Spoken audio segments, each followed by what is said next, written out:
pastor Erdi já orou, eu recebi a oração, mas eu quero orar com você também, amém? Vamos orar juntos, vamos pedir que o Espírito Santo fale ao nosso coração. Eu sempre falo isso, onde quer que eu vou completar 30 anos de casado, e isso é uma bênção. Mas sabe que depois de 30 anos, tem coisas que eu falo para minha esposa, e eu ainda não consigo convencer ela. Será que tem alguém aqui assim? Né? E tem coisas que ela fala comigo também que ela não me convence, a gente ainda 30 anos depois. Então eu cheguei à conclusão que, se eu não estou conseguindo nem convencer a minha esposa, como que eu vou convencer você? Então eu vou pedir a ajuda do Espírito Santo, amém? Porque Ele quem convence do pecado, da justiça, do juízo. Que Ele fale com você, que Ele traduza essa palavra para você, que Ele amplifique, que Ele fale pessoalmente com você, amém? Eu só vou ser um intérprete daquilo que Ele está falando, mas que Ele fale direto ao teu coração. Abra a mão onde você está, peça isso ao Espírito Santo. Senhor, nós pedimos que o Senhor fale ao seu povo aqui, Senhor, aos seus filhos, que o Senhor, Pai, inclusive aquilo que eu não puder falar, o Senhor amplifique, o Senhor traduza, o Senhor acrescente, Pai, o Senhor fale pessoalmente com cada um. Nós atamos todo espírito que queira roubar a Tua palavra, Senhor. Nós dizemos que a sua palavra não voltará vazia, nós dizemos que a sua palavra é semente boa, nós dizemos que ela cairá em boa terra, nós dizemos que ela produzirá fruto, a 30, a 60, a 100 por um, a distração não levará a tua palavra, o coração endurecido não, Senhor, impedirá hoje, Senhor, a tua palavra de entrar, Senhor. Deus, nossos problemas não vão, Pai, nos confundir, a sua palavra entrará num coração aberto, numa terra boa, numa terra fértil, é o nosso coração, Pai, nós declaramos isso em nome de Jesus. Se você crê, diga amém. Querido, sempre que eu venho a Nova Friburgo, muitas lembranças vêm para mim, né? Muitos de vocês sabem que eu nasci aqui nessa terra, e são lembranças boas, às vezes lembranças não tão boas, especialmente me vem à mente o ano de 2012, quando o meu pai partiu para o Senhor, e eu estava aqui em Friburgo, eu passei uma semana com meu pai, nós passeamos, nós conversamos muito, e eu segui viagem, porque eu estava indo para o Nordeste, e quando eu estava retornando, até estava com o Alceu e a Fernanda, a gente estava passando uns dias juntos, e antes de ir embora para a minha cidade, a minha irmã me ligou e falou, aconteceu um problema aqui com o pai foi internado. E depois eu voltei a Friburgo, mas 30 dias depois o meu pai veio a falecer, mas ele está com o Senhor. Eu tive o privilégio de estar no velório do meu pai e poder dizer que ali estava um homem que sempre melhorou, sempre cresceu, sempre aprendeu mais, se tornou um melhor pai, um melhor esposo, um melhor avô. Ele sempre melhorou, e quando o Senhor chamou, ele foi em plena vitalidade, abençoado. Mas não muito tempo depois, a minha irmã me liga de novo e fala, olha, Luiz, eu vou te mandar umas procurações, porque eu preciso que você assine. Aqui nós começamos o processo de inventário do meu pai, e eu preciso que você assine. E meus pais, minha mãe ainda está viva, usufrui daquilo que meu pai deixou, mas não foi muita coisa, apenas uma pequena casa. E essa casa, foi tudo que ele deixou de herança, mas ela tem muito significado para nós, porque meu pai comprou essa casa quando eu já era adolescente, uma casa bem pequena, mas muito melhor do que qualquer casa que a gente já tinha vivido, e a grande alegria para nós era sair do aluguel. Acho que esse talvez a alegria de muita gente quando você finalmente consegue sair do aluguel. Eu, quando criança, lembrava dos meus pais conversando, quando a gente morava numa casa, e o senhorio pedia a casa, e eu ouvia meu pai falando, olha, o dono da casa pediu a casa, eu não sei onde que eu vou achar um aluguel tão barato, como nós vamos conseguir? E eu, como criança, absorvia aquela ansiedade da minha família, prestando atenção naquilo. Então, eu me lembro que quando a gente comprou aquela casa, foi uma grande alegria para nós, para toda a nossa família. Eu, como criança ainda, nem acho que estava entrando na adolescência, senti um alívio tão grande, mas em pouco tempo, a gente mudou para aquela casa, estava desfrutando, mas não passou muito tempo, e eu comecei a ficar cansado de dormir na sala. Porque a casa só tinha 2 quartos, eu tinha 2 irmãs, as minhas 2 irmãs tinham prioridades, dormiam no quarto, meu pai e minha mãe num outro, que era um quarto um pouco maior, e eu tinha o meu colchãozinho que eu colocava debaixo do sofá, e toda noite eu puxava aquele colchão e me fazia a minha caminha ali, e eu dormia na sala. Mas para piorar tudo, não demorou alguns meses para frente, um tempo mais na frente, a minha irmã começou a namorar. E eu te pergunto, onde é que você acha que eles namoravam? Aonde? Aonde, gente? Na sala não, no meu quarto. Era no meu, não era na sala, no meu quarto. E era aquela coisa, né? Você, não sei você, namorado não quer ir embora nunca. Sempre um minutinho a mais. E eu, ali, esperando, porque eu não podia dormir. Não posso dormir enquanto esse abençoado, aqui em Friburgo, mais ainda eu tenho que te dizer abençoado, porque meu cunhado mora aqui, não posso falar mal dele, né? Dormia ali. Eu dormia ali, ele ficava ali. Então, eu cheguei e fiz uma proposta para o meu pai. Falei, pai, por que o senhor não vai para o quarto das minhas irmãs?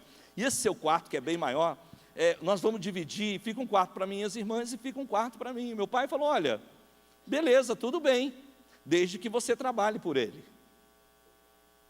Falei, como assim? Ele falou, eu vou contratar o pedreiro e você vai ser o servente. Só que, amados, eu trabalhava. Então eu tive que ir lá no meu trabalho, pedir as férias do meu trabalho, e passar um mês trabalhando para o pedreiro, para poder ter o meu quarto. E, finalmente, a gente acabou realmente construindo, fazendo toda aquela mudança que foi feita, e eu consegui me livrar de dormir na sala. Eu te conto essa história, porque ela traz 3 elementos, que para mim são elementos espirituais e necessários, para que você e eu desfrutemos de uma vida completa e uma vida abundante. E esses 3 elementos é pai, casa e herança. Diga comigo, pai, casa e herança. Eu sei que está friozinho, mas você tem que falar isso mais bonito. Se ajeita aí na sua cadeira, vai. Se ajeita aí, se apruma aí na sua cadeira, enche o seu peito. Você vai falar essa noite muito isso. Diga comigo, pai, casa e herança. Diga comigo, eu tenho um pai, eu tenho uma casa, eu tenho uma herança. Querido, quando você diz que você tem um pai, você diz que você tem identidade. Quando você é o pai, querido, que estabelece a identidade. E a verdadeira identidade está relacionada ou baseada no relacionamento. Quanto mais intenso e íntimo for o seu relacionamento com o seu pai, ou quanto mais intenso e íntimo tenha sido o seu relacionamento com o seu pai, mais fortalecida e estabelecida será a sua identidade. Eu conheci um rapaz que ele nasceu de um caso. Então, na hora de registrar, somente a mãe dele registrou ele. E ele passou a vida inteira sofrendo, porque na sua carteira de identidade não tinha o nome do pai, só tinha o nome da mãe. E ele sempre estava perguntando, por que isso? Quando ele se tornou maior, a mãe explicou, eu não quero destruir um casamento, então eu não posso te apresentar seu pai. Mas pouco tempo depois, o pai dele ficou viúvo, e ela disse, olha, esse é seu pai. E ele então foi procurar o pai dele, ter um encontro com o pai dele pela primeira vez, já de adulto, sendo um homem próspero, sendo um homem com família, sendo um homem com filhos. Ele carregava essa lacuna dentro dele, e assim que ele pôde, a primeira coisa que ele fez foi botar o nome do pai dele no registro, porque ele queria que a sua identidade tivesse o nome do seu pai. Você vê como que isso é tão importante para uma pessoa? Infelizmente, muita gente não teve, talvez se eu perguntasse aqui, a maioria de vocês não tiveram um relacionamento tão sadio com seu pai. Talvez para a maioria de nós, isso eu sei que afetou a sua vida. Talvez até isso pode ter afetado a sua identidade. Uma pessoa cujo o relacionamento com seu pai não foi íntimo, não foi próximo, pode chegar a ser uma pessoa muito insegura, uma pessoa emocionalmente desequilibrada, pode ser uma pessoa sexualmente confundida, ou mesmo uma pessoa estancada, que não consegue prosperar e ir adiante. O segundo elemento que eu coloquei para você aqui é casa. E casa, queridos, fala de propósito, fala de realização, é o sonho da casa própria, é um propósito que alguém tem na sua vida. Na verdade, o Salmo 127:1 diz que se o Senhor não edificar a casa, em vão trabalha o que edifica. Quando nós falamos de casa, nós estamos falando de viver uma vida que não é uma vida em vão, é uma vida que tem propósito, uma vida que tem direção, uma vida que sabe onde quer chegar. E o terceiro elemento que nós temos aqui é herança. Diga, faz de novo, me presta 3 dos seus dedos, aí vai. Diga comigo: pai, casa e herança. Quando eu falo de herança, não falo apenas de dinheiro, eu falo de legado. Na verdade, quando eu falo de herança, eu falo de um esforço que uma geração faz para facilitar a vida da próxima geração. Isso é herança.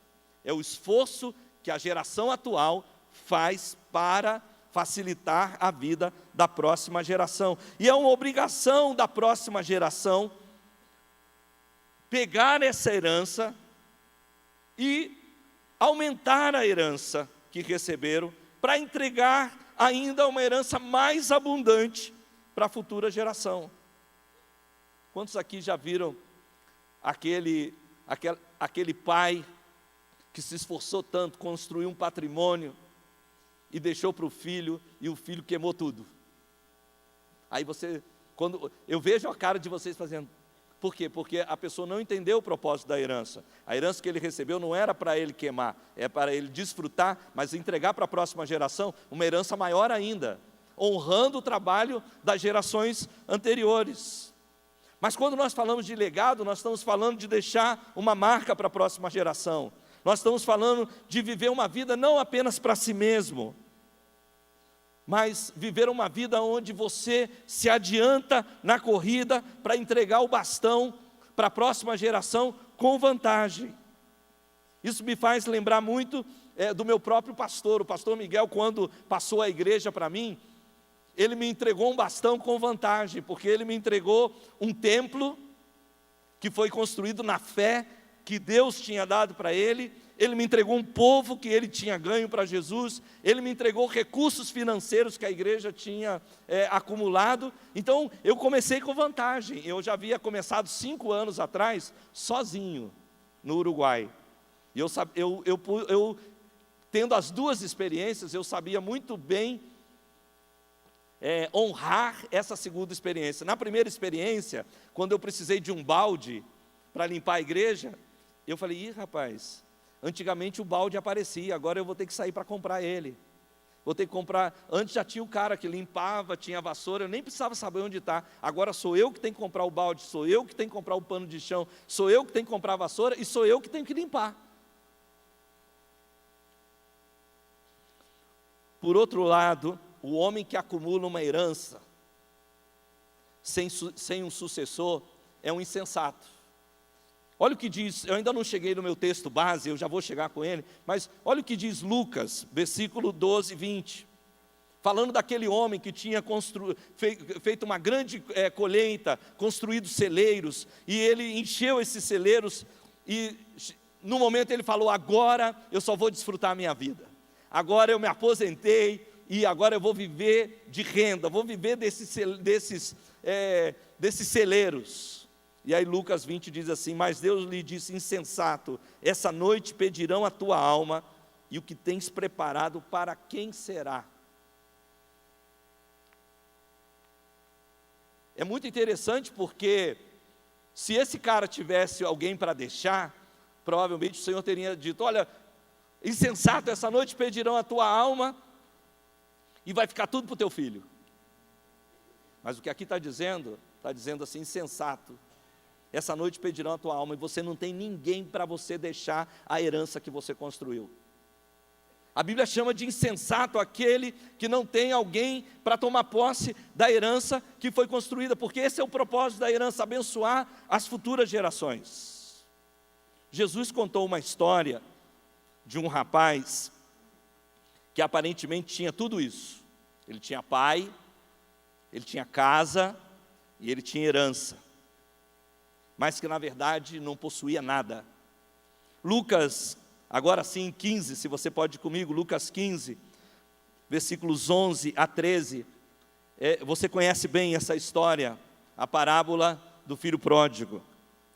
E eu vou ler apenas 2 versículos da parábola do filho pródigo, Lucas 15, 11 a 13, diz assim: Jesus continuou, um homem tinha 2 filhos. O mais novo disse ao pai: pai, eu quero a minha parte da herança. Assim ele repartiu sua propriedade entre eles. Versículo 13, não muito tempo depois, o filho mais novo reuniu tudo que tinha e foi para uma região distante, e lá desperdiçou os seus bens, vivendo irresponsavelmente. Diga comigo: eu tenho um pai, eu tenho uma casa, eu tenho uma herança. Foi um bom ensaio, mas toda vez que eu fizer isso, você fecha seu punho. Eu vou precisar de você, Alfredo. Amém? Fecha seu punho e fala isso com convicção. Diga comigo assim: eu tenho um pai, eu tenho uma casa, eu tenho uma herança.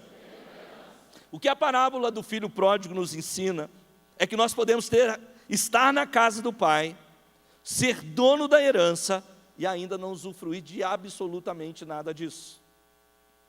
Gálatas 4:1 diz que enquanto o herdeiro é menor de idade, em nada difere do escravo, embora seja dono de tudo.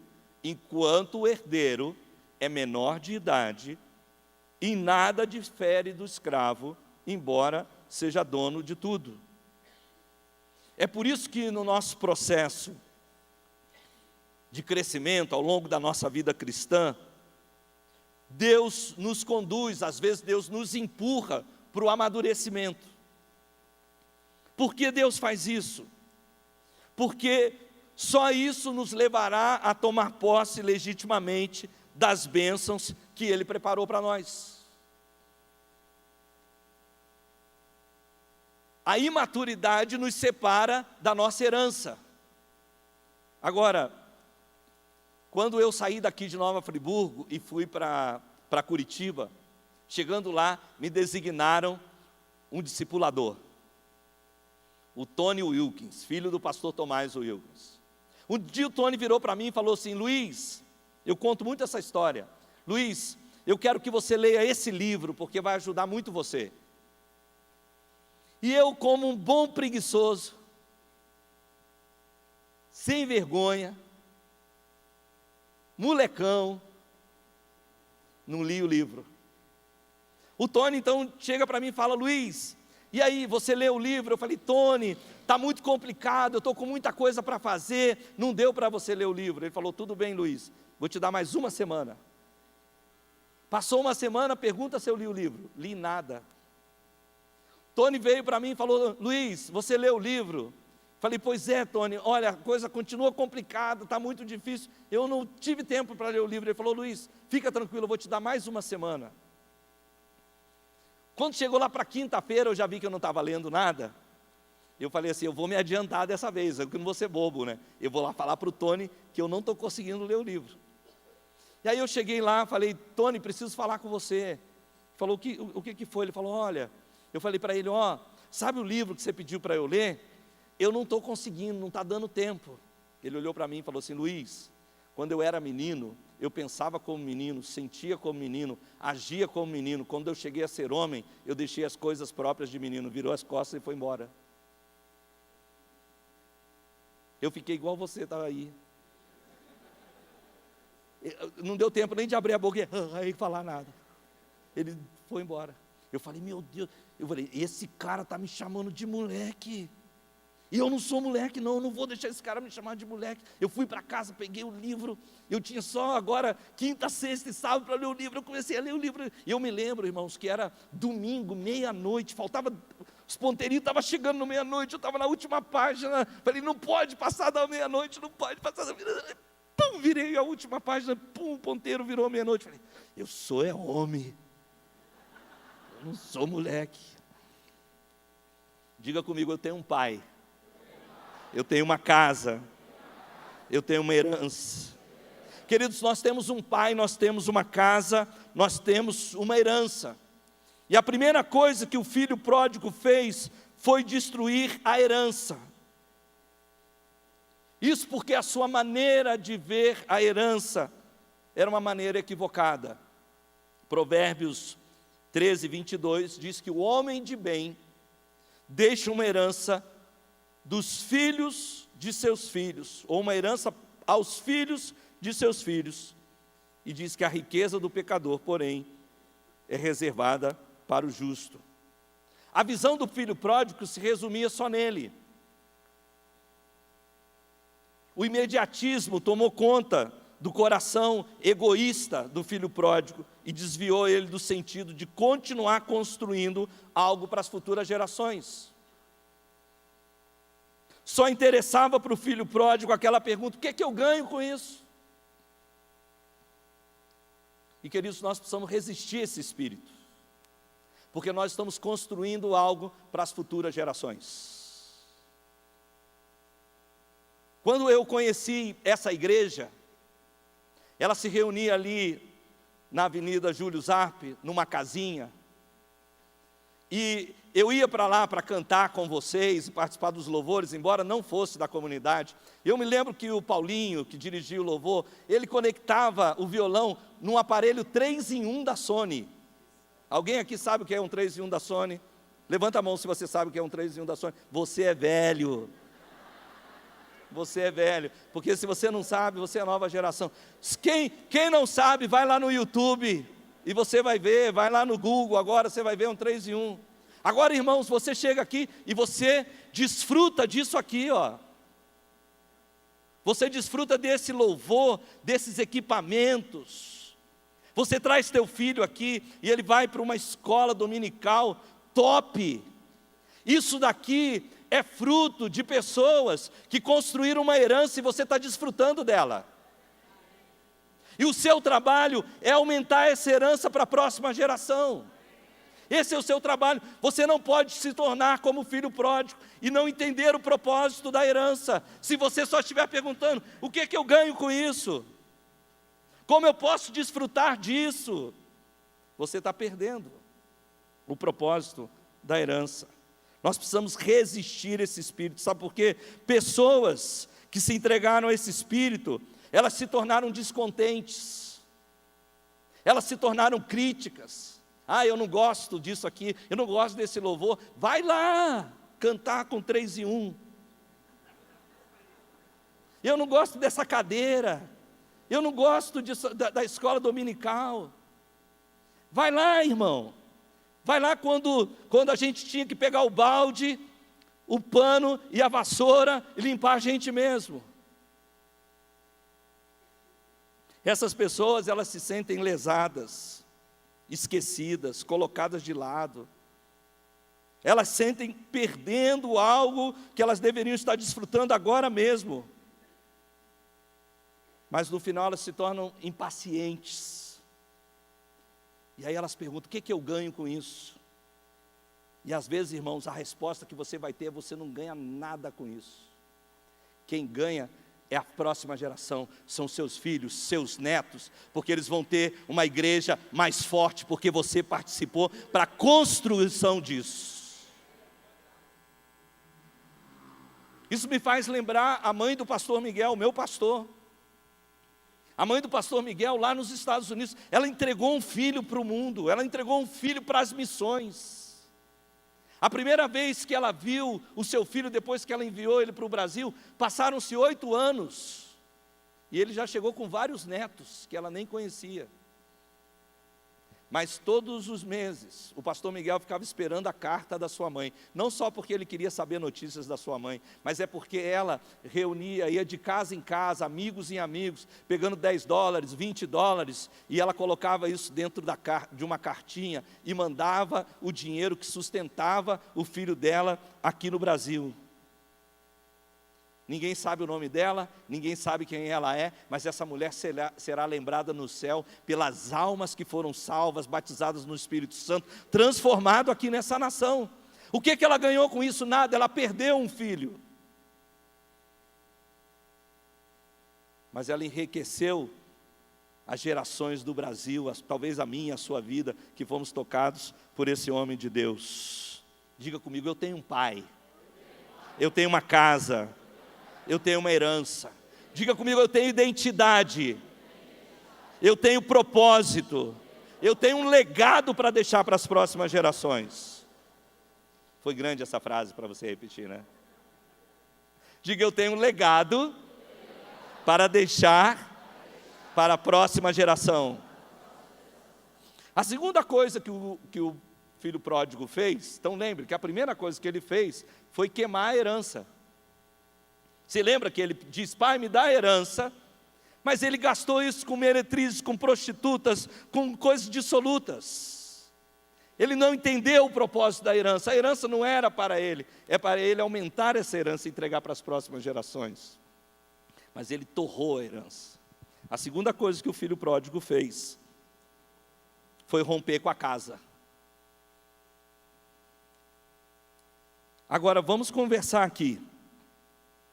Se realmente o filho pródigo quisesse apenas a herança, ele não deveria comprar uma fazenda ali do lado da fazenda do pai dele? Se ele falasse, pai, olha, eu estou grande já, eu já estou maduro, eu quero fazer a minha vida, me dá a minha herança. Eu vou comprar aqui a fazenda do vizinho, eu vou trabalhar aqui do teu lado, todo domingo a gente vai comer junto, eu vou pegar teus conselhos, o senhor vai me dar as dicas, eu vou me tornar um homem próspero que nem o senhor. Mas não é isso que a Bíblia diz que ele pegou a herança e ele foi para um lugar longínquo, distante. E sabe por quê? Porque ele não queria prestar conta da vida dele para ninguém. E muitas pessoas hoje em dia estão assim, elas abandonam a igreja, elas carregam críticas com ela, mas na verdade elas querem viver da própria maneira dela, sem se ajustar aos padrões da casa. Irmãos, toda casa tem padrões, toda casa que se mantém de pé tem padrões.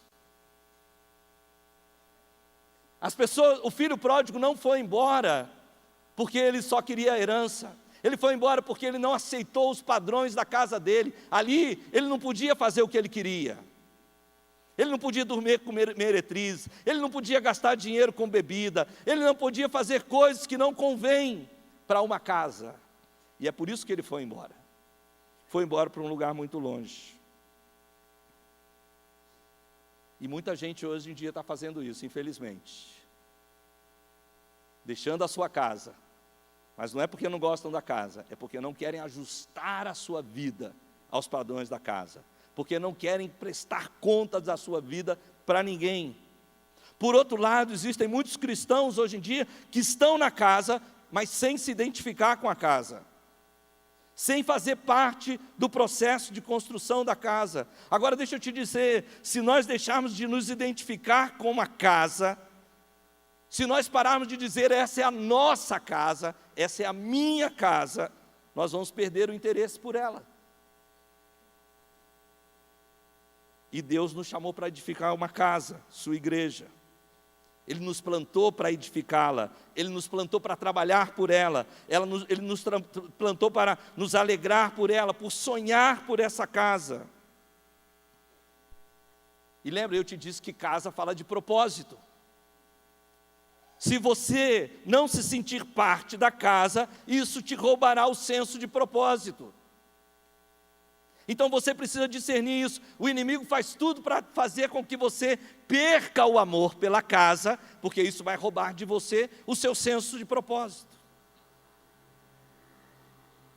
Em contrapartida, se você amar a casa, edificar a casa, isso vai produzir o seu próprio bem-estar. Isso vai impulsionar o que Deus tem preparado especificamente para você, porque enquanto nós edificamos a casa, nós também estamos sendo edificados como casas espirituais. Quando eu trabalho pela casa, o beneficiado sou eu mesmo. Vocês lembram? Eu trabalhei para construir o meu quarto, mas o beneficiado fui eu mesmo. Só que o que eu não sabia é que eu estava aumentando a minha herança. Põe a mão no seu coração, por favor. Põe a mão no seu coração. Se ajeita de novo na cadeira. Diga comigo assim: quando eu trabalho pela casa, o beneficiado sou eu. Então, queridos, você não pode estar nessa casa sem estar trabalhando por ela.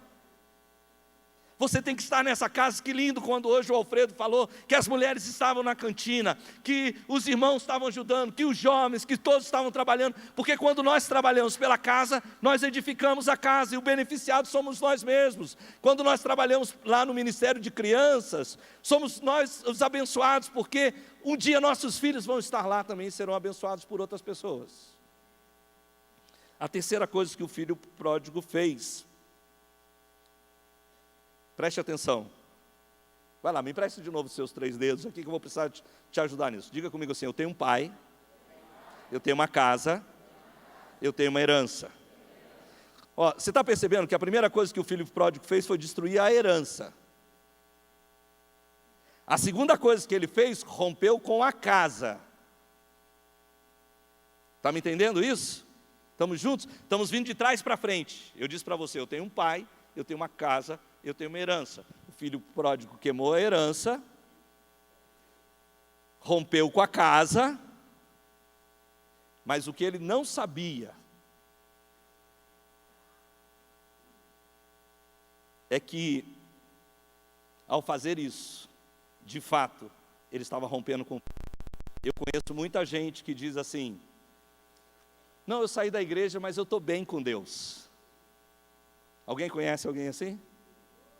Tipo assim, eu estou queimando, eu tinha dons, eu tinha talentos, eu estou queimando aqui no mundo. Eu fazia parte da casa, mas eu rompi com a casa, mas eu estou de boa com Deus e Deus está de boa comigo. Eu estou bem. Só que a pessoa que está nisso, ela não sabe que algo está acontecendo dentro do coração dela.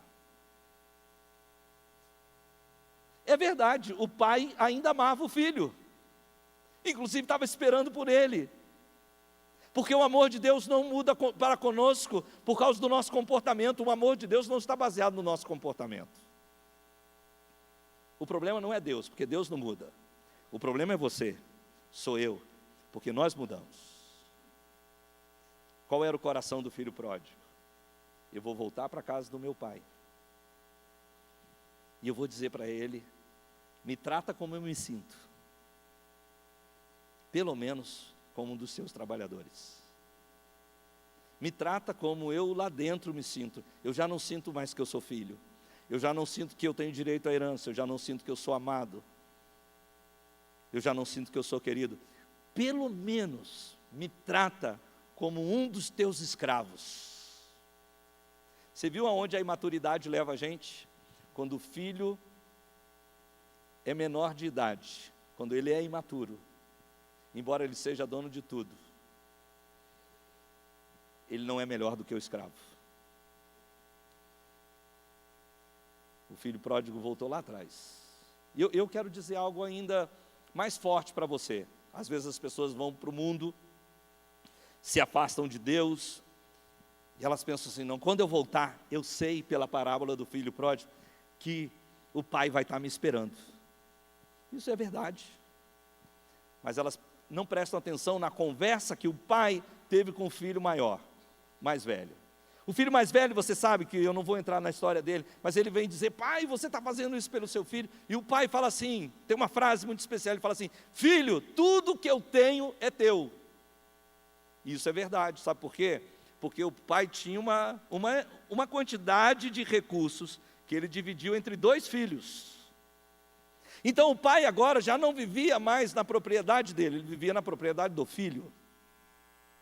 E tudo que ele tinha era daquele filho.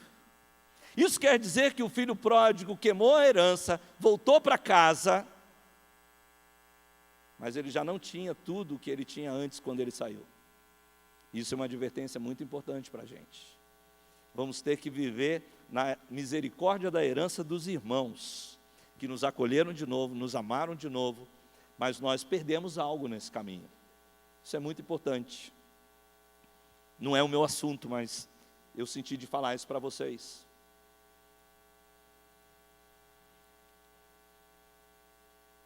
Essa noite, eu venho para te propor algo.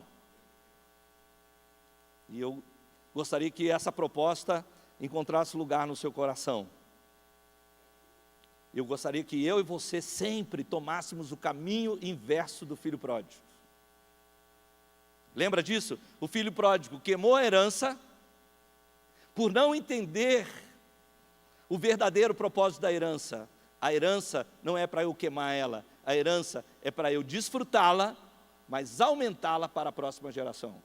O filho pródigo rompeu com a casa e finalmente, ainda que não soubesse, quebrou o relacionamento dele com o pai. Então, essa noite eu venho para te dizer o seguinte: amado, se liga no pai. Alguém diz amém para isso? Se liga no pai, amado. Decida que você fará tudo o que tiver ao seu alcance para intensificar o seu relacionamento com o pai. Quando eu digo pai, eu digo nosso Deus.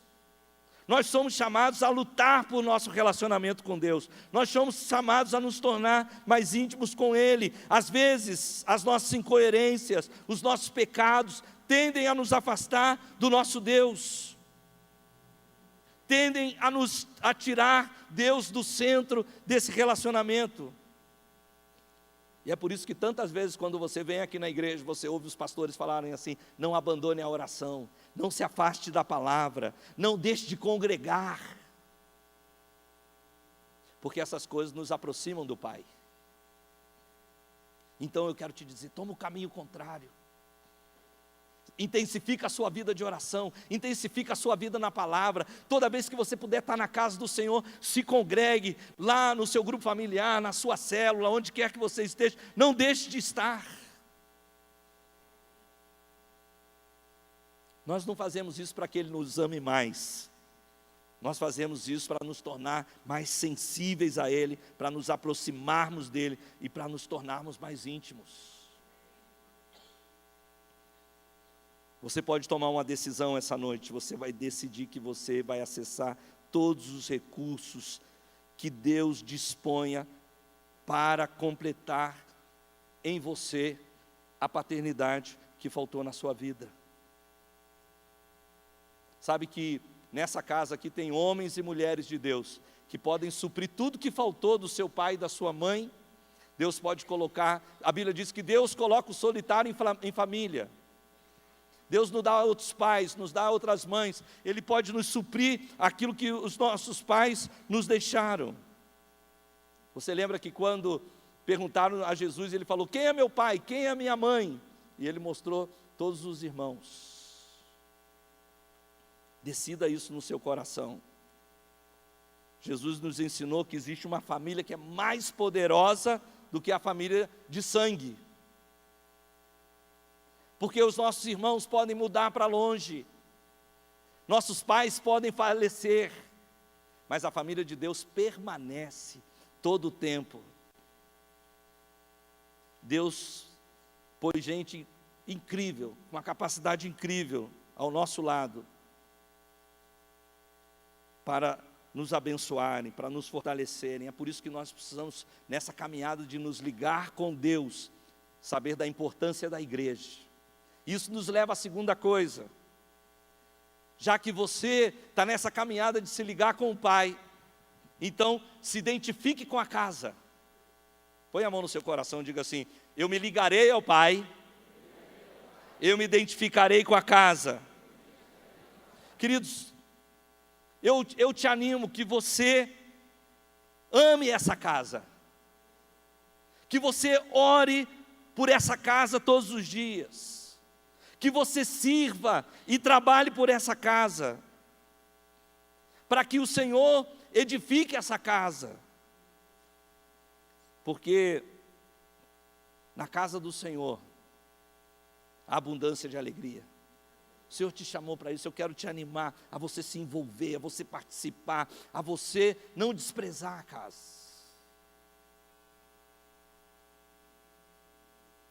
Por último,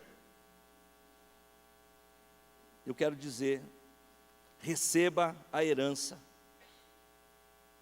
para cumprir o propósito da herança. Diga comigo, põe a mão no seu coração de novo, diga comigo assim, eu tenho um pai. Mas eu quero que você me olhe aqui um pouco, me olhe, porque eu quero ver convicção nos seus olhos. Quantos acreditam que Deus te plantou nessa casa? Se Deus te plantou nessa casa, podem vir ventos, tempestades, o que for. Porque é o seguinte, queridos, eu tinha muito vizinho que tinha casa melhor do que a minha. Mas não era a minha casa. Você pode ir na casa de um tio. Você pode ir na casa de um amigo. E talvez lá tenha até mais harmonia, talvez eles sejam mais ricos, mais prósperos. Mas aquela não é a tua casa é a tua casa. É verdade, sim ou não? O melhor banheiro do mundo é o banheiro da tua casa. Verdade, sim ou não? O melhor lugar do mundo para ficar doente é em casa. Alguém já ficou doente fora de casa? Não importa se a tua casa é bonita ou feia, você quer ficar em casa. Não é verdade? Então diga comigo assim, eu tenho um pai. Agora bate teu pé no chão e fala assim, eu tenho uma casa. Queridos, vocês estão sentados sobre o sonho de muitos homens e mulheres que passaram por essa casa. Vocês estão desfrutando a herança de homens e mulheres de fé. Vocês estão desfrutando da herança do pastor Edi, da pastora Delfina, daqueles homens e mulheres que creram no sonho deles e andaram com eles. Então você precisa entender o propósito da herança. Isso não é para você gastar, é para você aumentar. Enquanto você desfruta, você aumenta. Alguém diz amém para isso? Deixa eu te contar uma história, porque talvez isso vai ajudar você. Meu avô foi um fiel cristão, lá em Valão do Barro. Alguém aqui é de Valão do Barro? Olha, glória a Deus, irmãos. Nem sabia que ainda vinha gente de lá. Pode vir alguma coisa boa de lá. Então o meu avô, ele saía com meu pai para ir para a igreja, e eles vinham andando na estrada, carregando o sapato na mão, e quando eles chegavam lá na igreja, tinha uma torneirinha do lado de fora, eles lavavam os pés, colocavam aquele sapato, porque era sapato de ir para a igreja, essa coisa que a gente fala, roupa de ver Deus, né? Ela só tinha aquele sapato. E quando eles voltavam para casa, a diversão do meu avô era fazer o meu pai repetir a mensagem do pastor. Então o meu pai decorava a mensagem do pastor e depois pregava numa casinha de pau a pique. Você sabe o que é uma casa de pau a pique? Bambu e barro. Numa casinha de pau a pique, ele pregava de novo para o meu avô. Meu pai ficou tão impressionado com isso que ele montou um púlpito no meio da floresta para pregar para as árvores. E ele pregava para as árvores. Lá no meio, um dia, enquanto eles trabalhavam no arrozal, o meu pai e o amigo dele sentiram um chamado de Deus. E o amigo dele falou, eu senti algo de Deus, e eu vou ser um pastor. E meu pai falou, eu também senti. E o amigo foi, mas meu pai disse, eu não posso, porque meu pai tem 4 filhas, e uma delas tinha poliomielite, eu preciso ficar aqui para ajudar o meu pai. Mais tarde eles mudaram para Santo Antônio de Pádua, depois para Nova Friburgo. E eu já conheci o meu avô, já um senhor.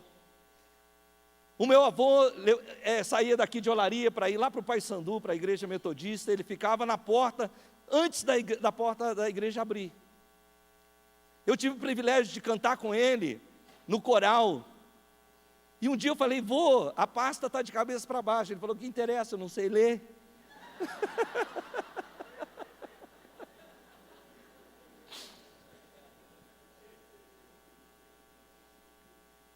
Passado muito tempo, meu avô faleceu, já meu pai não tinha tanto que cuidar da família dele, mesmo ele tendo o seu trabalho. Aos 58 anos, ele se tornou um pastor.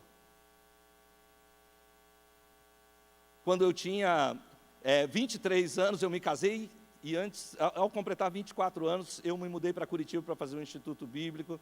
E desde o primeiro momento que eu cheguei lá, eu estou trabalhando integral na obra do Senhor. São muitos anos. Você está conseguindo ver a herança aqui?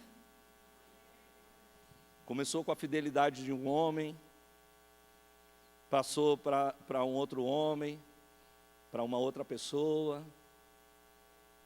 E agora uma das minhas filhas já estão para ir para um instituto bíblico também. Eu não sei o que Deus vai fazer, mas eu vejo que Deus está aumentando a herança. É isso que Deus quer fazer. Ele quer fazer nessa casa, para que você veja aqui os seus filhos, para que você veja os seus netos, e você possa falar, olha, quando já não estiver aqui os pastores Erdi, quando já não estiverem aqui o pastor Alceu, o pastor Cláudio, tiverem passado, vocês vão lembrar, olha, há 60 anos atrás. Está me entendendo? Não são vocês que vão estar aqui, não, a maioria de vocês nem vão estar aqui, nem eu. Mas os nossos filhos e netos vão falar, tudo isso que Deus está fazendo, é porque houve um povo que entendeu o propósito da herança. É um povo que não vai para um lado, para o outro, é um povo que não importa se tem ventos, tempestades, inundações, eu sei em quem tenho crido, e sei que Ele é fiel para guardar o meu depósito até o dia de Cristo. Eu sei onde Deus me plantou, e as minhas raízes estão cada vez mais profundas, para que eu possa poder frutificar mais ainda. Eu ontem estava com um amigo, Leandro Vieira, e esses dias estava Leandro Vieira e o Azaf. E o Azaf começou a falar sobre as coisas que Deus tinha feito. Ele virou para esse jovem ministro e falou, eu creio que Deus vai fazer as mesmas coisas com vocês, mas antes deixa eu te dar uma advertência. Eu tenho o mesmo pastor há 40 anos, eu frequento a mesma igreja onde eu comecei, meu pastor tem 80 e poucos anos, mas ele ainda fala na minha vida, ele ainda puxa a minha orelha. E aí ele contou momentos na vida dele que ele diz, olha, eu tinha sido convidado por uma grande instituição no Brasil, para liderar essa instituição no Rio de Janeiro. Isso o Azaf falando. E eu fui lá e consultei meus pastores. Isso ia projetar meu ministério, ia me levar, isso nos anos 90. Ele falou, fui falar com os meus pastores falaram, nós vamos orar. Passado uma semana, eu já estava ansioso, falei, e aí? Ele falou, nós ainda estamos orando. E o negócio ia passando, e ele falou, meu Deus, vou perder a oportunidade da minha vida. Uma grande instituição, que tinha influência no Brasil inteiro, publicava livros para o Brasil inteiro, tinha um grande líder na nação. Passou mais uma semana, os pastores vieram e falaram, olha Azaf, nós oramos e Deus falou que é para você não ir. E ele falou assim, eu tive que engolir aquilo e falar, olha, eu vou obedecer os meus pastores. E ele disse não. Alguns meses depois, essa instituição ruiu e desapareceu. Diga comigo, eu tenho um pai, eu tenho uma casa, eu tenho uma herança. Fica de pé comigo, eu quero orar por você essa noite. Se os músicos puderem vir.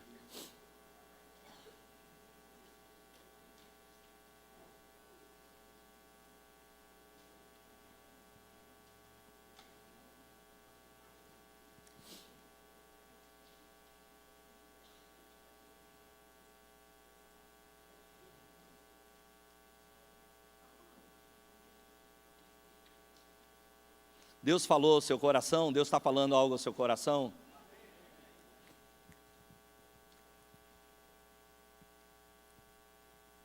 Eu creio que Deus escolheu falar isso para vocês hoje à noite. Por que que eu creio isso? Primeiro porque eu nem estava sabendo que eu ia pregar hoje à noite, eu vim aqui para cultuar. Eu vim para cultuar. Mas o pastor Edi falou, olha, já que você está aqui e você não quer pregar, eu falei com ele, rapaz, eu nem tenho esboço aqui, nada, mas aí, ele falou, você não pode dar uma saudação? Eu falei, já que eu vou dar uma saudação, eu vou falar mais tempo, né? Então eu peguei meu esboço aqui no meu celular. E eu creio que Deus estava querendo falar isso com essa igreja. Então você vai precisar fazer decisões essa noite, porque não se trata do que eu vim fazer. Eu só estou aqui a serviço do Senhor, a serviço dos seus pastores, que eu amo muito, dessa igreja, mas provavelmente Deus está querendo falar com você. Nós vamos precisar tomar decisões. Se eu já te disse, se liga no Pai.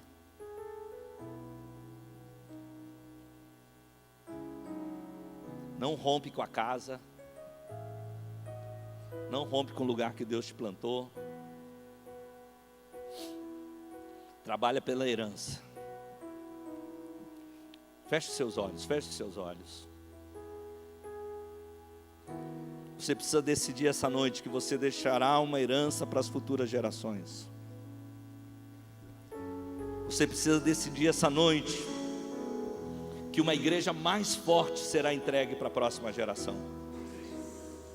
Isso quer dizer que nós vamos intensificar o nosso trabalho, nós vamos nos tornar mais entregues, nós vamos nos tornar mais participativos, que a nossa vida não vai passar em branco.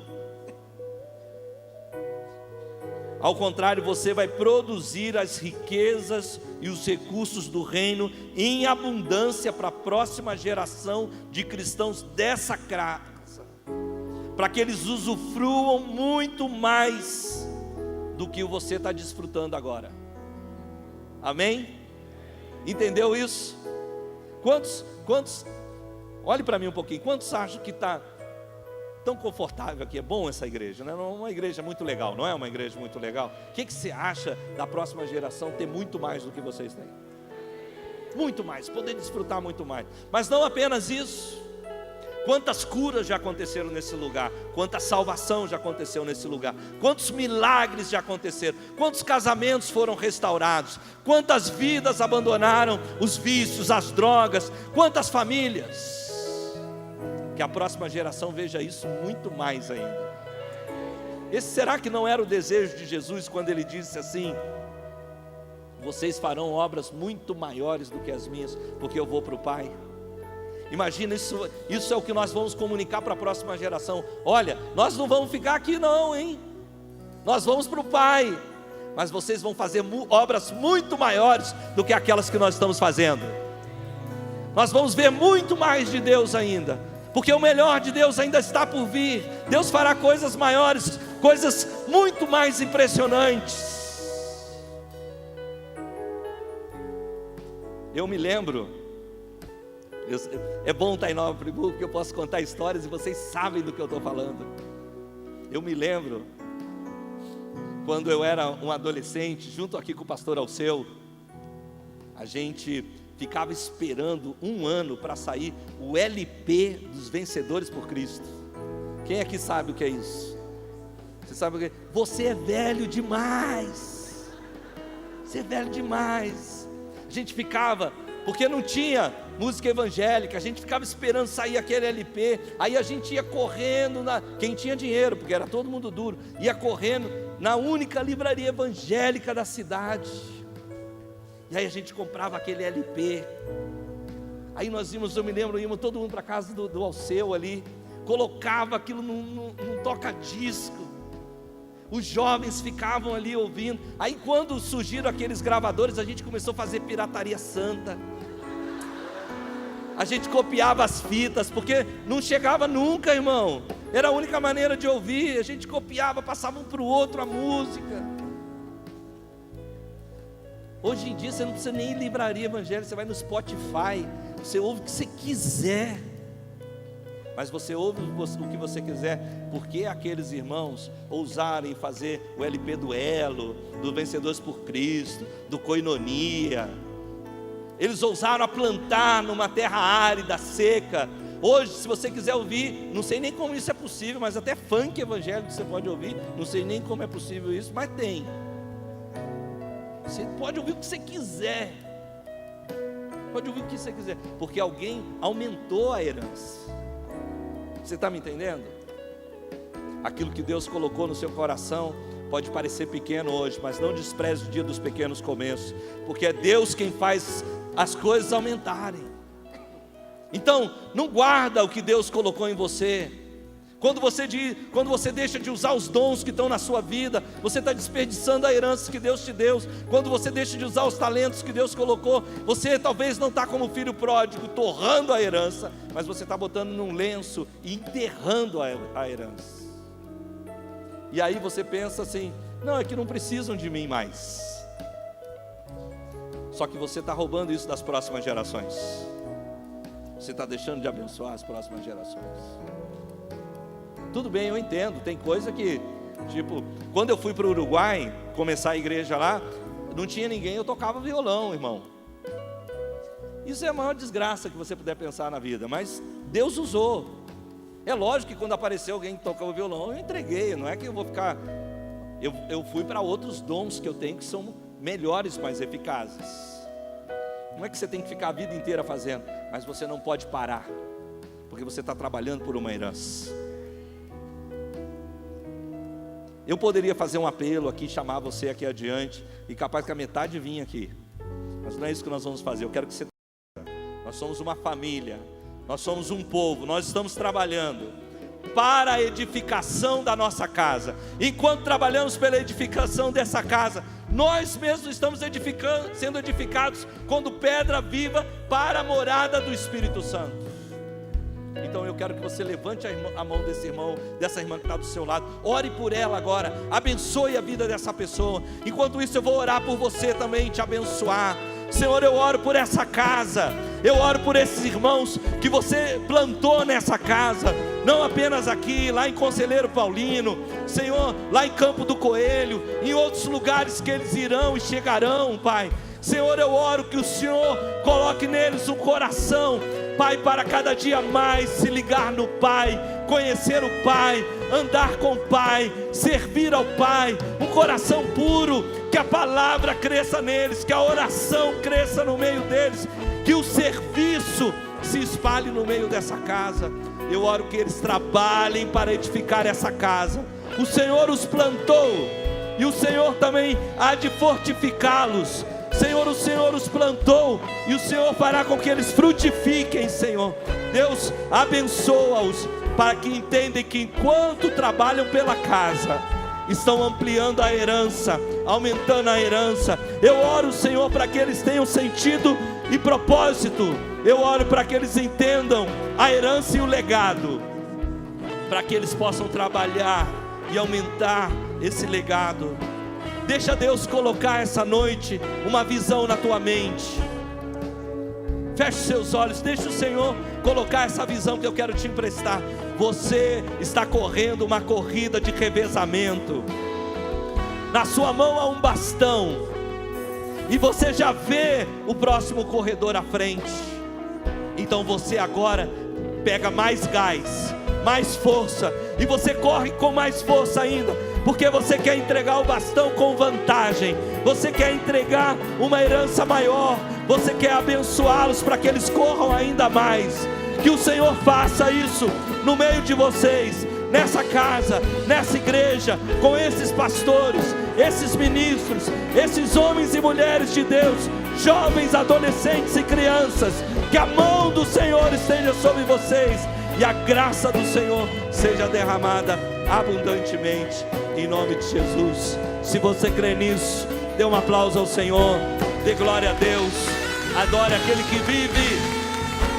Ele reina, Ele vive.